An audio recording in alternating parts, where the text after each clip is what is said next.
Hello po, good afternoon.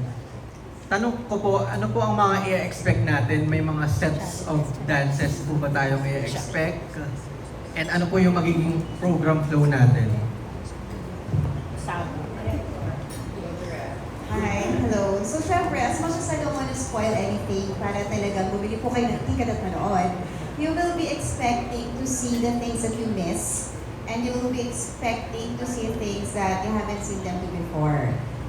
Bilang babalik po natin yung icons natin and the legends that talagang nagbigay ng mga iconic dance crazes before. Hindi nga pwedeng mangyari na hindi natin patugtugin yung mga music na talagang sinayaw din natin lahat before. And hindi rin pwedeng ma-miss yung mga groupings and combinations na na-miss din natin. So, siguro, to give a teaser lang, we'll be going through all the decades and all the milestones of the milestones that made dance in the Philippines great. And lahat ng moments na which made Disco Fever really feverish. Yun ang plano namin. Lagdating po tayong lahat. Yun siya. Thank you. Ang next question ko naman po, how would you differentiate po yung landscape po ng dancing scenes ngayon? Lalo na po as a form of entertainment, paano nyo ma-compare yung noon at ngayon sa observations nyo?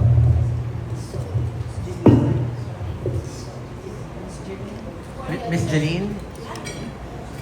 Can you repeat the question? How would you compare po yung landscape ng dancing as a form of entertainment noon and ngayon po? For me, it's still the same. Kaya lang before, during the 80s, production numbers and the steps were more easier and more easy to follow and very commercial ang songs because we were involved with recording companies. Okay? Recording companies were born at the time. So we had WIA, Dyna, Octo, A&W, so forth and so on. Dami namin. So, all the recording companies were competing with one another. And through the competition for sales, they had dancers.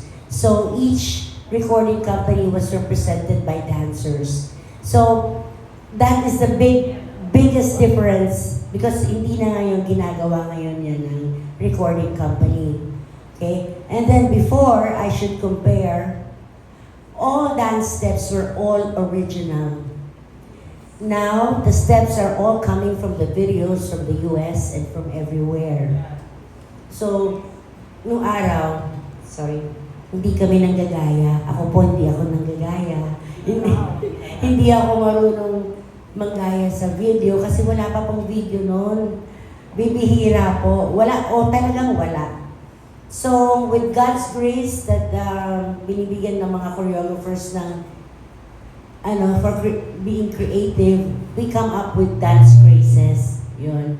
And then, sumusunod ang tao. Pag sumunod ang tao, sumusunod na yung buong Pilipinas hanggang labas ng ibang bansa. So, that's the biggest difference. Pero ang mga steps na yun ay napakagaganda pa rin.